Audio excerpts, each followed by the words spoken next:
સંવિધાન કેરિયર એકેડમીમાં આપનું સ્વાગત છે. હું છું ભાર્ગવ. આજે જોઈશું આપણે આજના અગત્યના કરંટ અફેર્સ. તો ચાલો શરૂઆત કરીએ. આજના કરંટ અફેર્સમાં સૌ પ્રથમ છે કોલંબો સુરક્ષા સંમેલન. બરાબર છે. પહેલાં સમજીએ કોલંબો સુરક્ષા સંમેલન છે શું. બરાબર. સ્થાપના થઈ હતી 2011ના રોજ. બરાબર છે. 2011ના રોજ. એ વખતે 3 જેટલા દેશો હતા કે જેમને એની સ્થાપના કરેલી. એમાં એક ભારત છે, શ્રીલંકા છે અને બીજું હતું મોરેશિયસ. આ 3 દેશોએ તેની સ્થાપના કરેલી. બરાબર છે. રીઝન શું? તો જે આ હિન્દ મહાસાગર છે, બરાબર, અહીંયા શ્રીલંકા છે, અહીંયા ભારત છે, આ સાઈડ ક્યાંક મોરેશિયસ છે, બરાબર, અને બીજું છે મોલદીવ્સ, એ પણ અહીંયા છે. તો આ હિન્દ મહાસાગર છે તો એની એક સુરક્ષા કરવા માટે, આ સિવાય આ જે લોકો છે, આ જે 4-5 દેશો છે, તો એમના વચ્ચે એક વ્યાપારિક ભાગીદારી વધે તો તે માટેનો તેમનો પ્રયાસ છે. તો એ માટે આ આખું જે સંમેલન છે એ બનાવવામાં આવેલું. વેપારનું તો ઠીક છે, પરંતુ મેઇનલી એમનું જે હતું એ સુરક્ષા માટેનું છે, મતલબ કે ડિફેન્સ માટેનું જે આ આખું સંમેલન છે. બરાબર. તો વર્તમાનમાં ચર્ચામાં શા માટે છે? તો ચર્ચામાં એટલા માટે છે કે બાંગ્લાદેશ છે તો એ પણ એમાં ભાગ લેશે, મતલબ કે 5મા નંબરનું એ સદસ્ય બન્યું છે. બરાબર.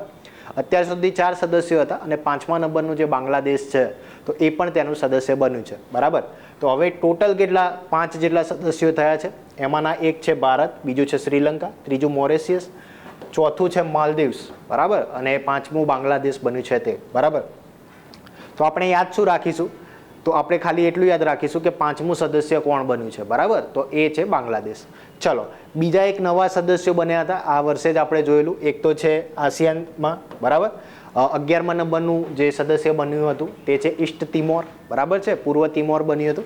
આ સિવાય SCO શાંઘાઈ કોઓપરેશન જે ઓર્ગેનાઇઝેશન છે, બરાબર, તો એમાં પણ એક સદસ્ય બન્યું હતું અને એ છે 10મા નંબરનું બેલારુસ. બરાબર. તમે રશિયા છે તો એના પશ્ચિમ તરફ જોશો તો તમને બેલારુસ દેખાશે. બરાબર. રશિયાનું પરમ મિત્ર છે. ચલો, 10મા નંબરનું છે. આની પહેલા કોણ બન્યું? તો 9મા નંબરમાં આપણે જોયું હતું તો એ બન્યું હતું ઈરાન. તો એ પણ યાદ રાખજો કે ઈરાન બન્યું હતું 9મું અને 10મું છે બેલારુસ. ચલો, નેક્સ્ટ છે AI વિશે, આર્ટિફિશિયલ ઇન્ટેલિજન્સ. તો એની એક પ્રતિયોગિતા જે છે તો એ આવી હતી, એનું આયોજન કરવામાં આવેલું અને એ પ્રતિયોગિતાનું નામ છે મિસ AI. બરાબર છે. અત્યાર સુધી જે મિસ ઇન્ડિયા જોયું હશે, મિસ વર્લ્ડ જોયું હશે, મિસ યુનિવર્સ જોયું હશે, પરંતુ હવે મિસ AI, મતલબ કે AI જનરેટેડ કોઈ પણ બ્યુટી કોમ્પિટિશન છે. બરાબર. તો એમાંની જે મિસ AI છે તો એમાં દુનિયાની પ્રથમ મિસ AI બની છે અને એમનું નામ તે કયા દેશની છે એમ પૂછવામાં આવે તો તે છે મોરોક્કોની. બરાબર છે. મોરોક્કોના છે. કેન્જા કેલી નામ છે, લેલી નામ છે. બરાબર. કેન્જા લેલી એમનું નામ છે અને કયા દેશના છે તો એ છે મોરોક્કોના. ભારતમાંથી પણ એક AI પ્રતિયોગિતા હતા. બરાબર છે. એમણે પણ ભાગ લીધેલો, પરંતુ તેઓ હારી ગયા હતા. બરાબર. મતલબ કે જીત્યા નહોતા. ચલો, ખાસ નામ યાદ રાખજો. મોરોક્કોના છે અને નામ છે એમનું કેન્જા લેલી. દુનિયાના પ્રથમ મિસ AI છે. બરાબર. ચલો, નેક્સ્ટ જોઈએ એરિયન 6 વિશે. બરાબર. તો સવાલ થાય કે એરિયન 6 શું છે? બરાબર. તો એ એક હેવી રોકેટ છે. બરાબર. પ્રથમ પણ કોનું? તો યુરોપનું છે. બરાબર. તો યુરોપ અત્યાર સુધી એ ડિપેન્ડેન્ટ કોના પર હતું? તો એ નાસા ઉપર હતું. બરાબર છે. તો હવે જે આ એમને રોકેટ છે એ લોન્ચ કર્યું છે સફળતાપૂર્વક, તો એનાથી એ હવે ઇન્ડિપેન્ડન્ટ બની ગયા છે. બરાબર. તો હવે એ પોતાની રીતે સ્વતંત્ર રીતે જે ઉપગ્રહો છે એ લોન્ચ કરવાના હશે, જે રોકેટની બનાવટ હશે, બરાબર, મેન્યુફેક્ચરિંગ હશે, તો પોતાની જાતે કરી શકશે. બરાબર. ચલો, ઉદ્દેશ્ય શું છે? જે તરીકે નાસા પરની જે નિર્ભરતા છે તો હવે એ ઘટશે એમની. બરાબર છે. મતલબ કે નાસાને કોલ નહીં કરવો પડે કે અમને આ ઉપગ્રહ લોન્ચ કરવો છે કે આ રોકેટ છે એ લોન્ચ કરવું છે. બરાબર. ચલો, નેક્સ્ટ બીમસ્ટેક વિશે છે. બરાબર. શા માટે ચર્ચામાં છે? તો એની વર્તમાનમાં એક મંત્રી સ્તરીય, વિદેશ મંત્રી સ્તરીય જે બેઠક મળી હતી. બરાબર. તો એનું આયોજન કરવામાં ખાતે. બરાબર છે. અહીંયા વાત કરીએ બીમસ્ટેકની તો પહેલા એનું ફૂલ ફોર્મ જોઈએ. ફૂલ ફોર્મ શું છે? તો બે initiative four multi sectoral technical and economic cooperation. બરાબર છે. અને એના સદસ્ય કોણ છે?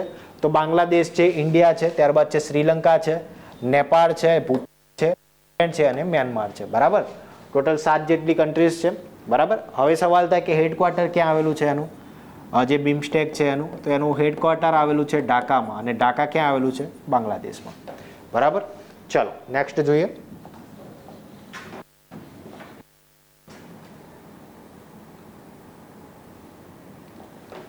ચલો નેક્સ્ટ છે 10મો બ્રિક્સ પાર્લિયામેન્ટરી ફોરમ, બરાબર છે. તો એના વિશે છે, આયોજન થયું નથી પરંતુ એનું થવાનું છે. ક્યાં થશે? તો સેન્ટ પીટર્સબર્ગ ખાતે, બરાબર છે. ક્યાં થશે? સેન્ટ પીટર્સબર્ગ ખાતે. આ સિવાય બીજી એક વસ્તુ તમને પૂછવામાં આવે કે 2024માં હોસ્ટ કોણ છે? તો એ છે રશિયા, બરાબર. આની પહેલાં પણ જેટલા લેક્ચર હતા, જેટલી વખત બ્રિક્સ આવ્યું છે, મેં હંમેશા તમને સમજાવ્યું છે કે બ્રિક્સ છે એનું 2024માં અધ્યક્ષતા કરવાની હતી બ્રાઝિલ પાસે, બરાબર. કારણ કે બ્રિક્સમાં કઈ રીતે અધ્યક્ષતા હશે કે આ વર્ષે જો રશિયા કરશે તો નેક્સ્ટ વર્ષે કોણ કરશે? ઇન્ડિયા કરશે, પછી ચાઇના કરશે, પછી સાઉથ આફ્રિકા કરશે, પછી પાછું બ્રાઝિલ કરશે, પછી રશિયા કરશે, બરાબર. 2023માં સાઉથ આફ્રિકાએ કરેલી, બરાબર. આ એસ મતલબ થશે સાઉથ આફ્રિકા. પરંતુ 2024માં કોણ કરવાનું હતું? બ્રાઝિલ કરવાનું હતું.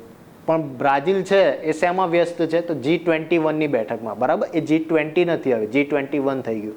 આફ્રિકન યુનિયન છે એની અંદર એડ થયું, આથી એ થઈ ગયું છે G21, બરાબર. તો અહીંયા જે બ્રાઝિલ છે ત્યાં બેઠક થઈ રહી છે G21ની, બરાબર. તો એ હવે જે બ્રિક્સની અધ્યક્ષતા નહીં કરે તો 2024માં કોણ કરી રહ્યું છે? તો રશિયા કરી રહ્યું છે, બરાબર. અને આ સિવાય જે આ ફોરમ મળવાનું છે ક્યાં મળશે? સેન્ટ પીટર્સબર્ગ ખાતે. ચલો, આ સિવાય બીજી એક સવાલ પૂછવામાં આવે કે હાલમાં જ બીજા નવા સદસ્યો પણ એમાં જોડાયા હતા. એમના નામ છે ઇજિપ્ત છે, ઈરાન છે, સાઉદી અરેબિયા છે, UAE છે અને યુથોપિયા, બરાબર. ટોટલ 5 જેટલા નવા સદસ્યો એમાં જોડાયા છે, બરાબર. તો આ હતી આખી બાબત. આ સિવાય જો પૂછવામાં આવે કે બ્રિક્સ છે એની સ્થાપના ક્યારે કરવામાં આવેલી? તો 2009માં કરવામાં આવેલી રશિયા ખાતે, જે સંમેલન મળ્યું હતું ત્યાં આગળ, બરાબર. ચલો નેક્સ્ટ વાત કરીએ. અહીંયા બધા સંમેલનની વાત કરીએ આપણે, 3 થી 4 સંમેલન જો. તો 2024ના જેટલા ઇમ્પોર્ટન્ટ સંમેલન છે તો એક વખત રિવાઇઝ કરી લઈએ.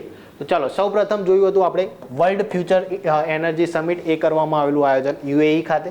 ત્યારબાદ વર્લ્ડ સસ્ટેનેબલ ડેવલપમેન્ટ સમિટ, એનું આયોજન કરવામાં આવેલું નવી દિલ્હી ખાતે. ત્યારબાદ જોયું હતું પહેલી ન્યુક્લિયર એનર્જી સમિટ કરવામાં આવેલું બ્રસેલ્સ ખાતે. ત્યારબાદ જોયું 9મો નવી દિલ્હી ખાતે. રાયસીના ડાયલોગ જેટલા પણ હશે બધા મોસ્ટ ઓફ દિલ્હીમાં જ થયા છે, બરાબર. ગઈ સાલ બી 8મું કરવામાં આવેલું, એ પણ નવી દિલ્હી ખાતે હતું. એની પહેલાં પણ નવી દિલ્હી ખાતે હતું, બરાબર. ચલો નેક્સ્ટ, પ્રથમ digital India future skill summit છે એનું આયોજન કરવામાં આવેલું આસામના ગુવાહાટી ખાતે. ત્યારબાદ જોયું હતું 7મો હિન્દ મહાસાગર સંમેલન ઓસ્ટ્રેલિયાના પર્થ ખાતે. ત્યારબાદ જોયું હતું વિશ્વ સરકાર સંમેલન, બરાબર છે, વિશ્વની જે ગવર્મેન્ટ છે એના વિશેનું, બરાબર. 2024માં તો એ કરવામાં આવેલું દુબઈ ખાતે, UAEમાં, બરાબર.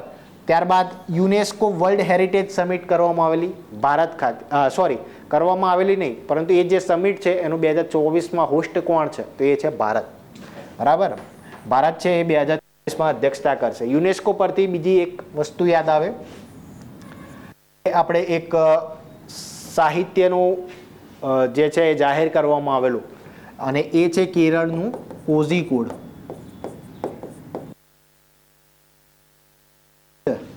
આ સિવાય જો તમને સંગીત શહેર જો પૂછવામાં આવે તો એ હતું ગ્વાલિયર, બરાબર છે.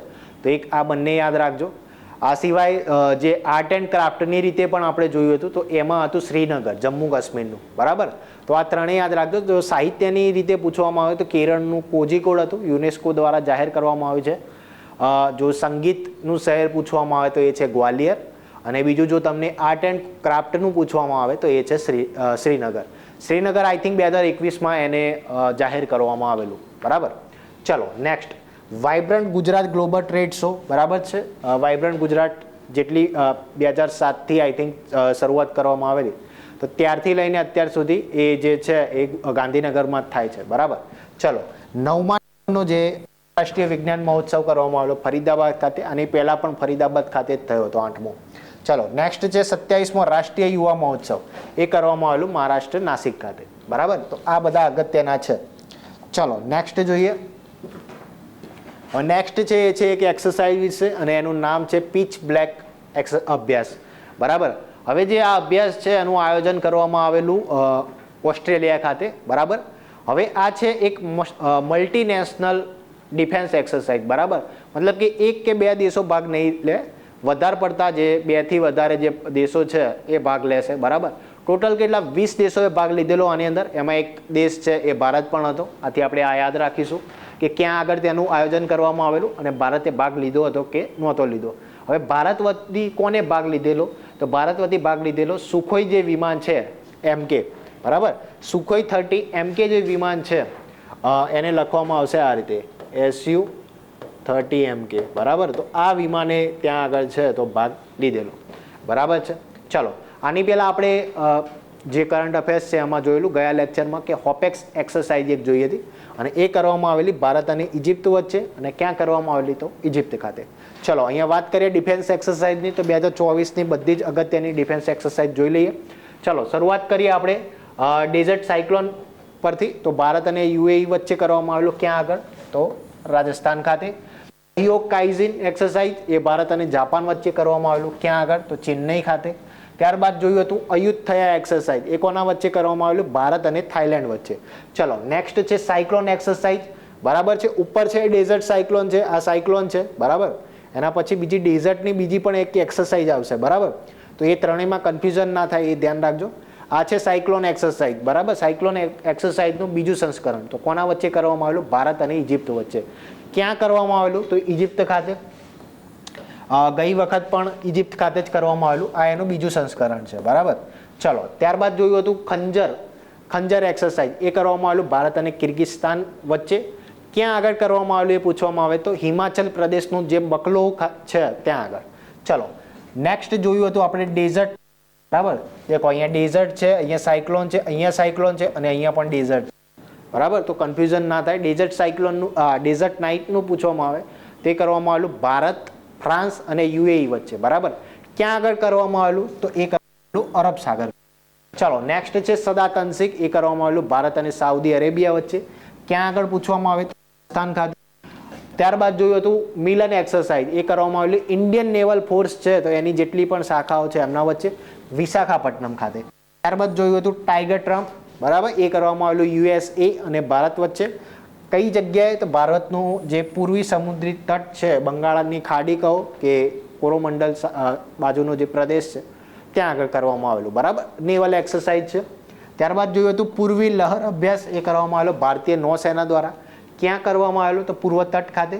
ત્યારબાદ જોયું હતું આપણે ગગન સ્ટ્રાઇક 2 એક્સરસાઇઝ, બરાબર, બીજા નંબરનું સંસ્કરણ છે. એ કરવામાં આવેલું ભારતીય આર્મી અને ભારતીય જે વાયુ છે એમના વચ્ચે. ક્યાં કરવામાં આવેલું તો પંજાબ ખાતે, બરાબર. અને ત્યારબાદ જોયું હતું શક્તિ અભ્યાસ, એ કરવામાં આવેલો ભારત અને ફ્રાન્સ વચ્ચે. ક્યાં આગળ તો મેઘાલયના ઉમરોઈ ખાતે. ત્યારબાદ જીમેક્સ એક્સરસાઇઝ જોઈ હતી. જીમેક્સનો મતલબ થશે જાપાન ઇન્ડિયા મેરીટાઈમ એક્સરસાઇઝ, બરાબર. મેરીટાઈમ બોલવામાં આવે છે તો એ છે એક નેવલ એક્સરસાઇઝ, બરાબર છે. નેવી છે એમના દ્વારા કરવામાં આવશે, બરાબર. ચલો, ભારત અને જાપાન વચ્ચે ક્યાં આગળ કરવામાં આવેલું તો જાપાન છે ત્યાં આગળ. ચલો, નેક્સ્ટ જોયું હતું રિમ્પેક એક્સરસાઇઝ, બરાબર. એમાં USA ખાતે એનું જે છે આયોજન કરવામાં આવેલું અને ભારતમાંથી કોને ભાગ લીધેલો તો INS શિવાલિકે, બરાબર. ચલો, તો આ હતી બધી જ અગત્યની એક્સરસાઇઝ, બધી જ યાદ રાખજો. ચલો, નેક્સ્ટ જોઈએ. તો આ હતા આજના કરંટ અફેર્સ. તો કરંટ અફેર્સને લગતી બીજી કોઈ પણ સમસ્યા હોય અથવા કોઈ પણ બીજા વિષયને લગતી સમસ્યા હોય તો અવશ્યથી અમારી કોમેન્ટ બોક્સમાં કોમેન્ટ કરજો. નવા વિડીયો સાથે ફરી એક વખત મળીશું. ધન્યવાદ.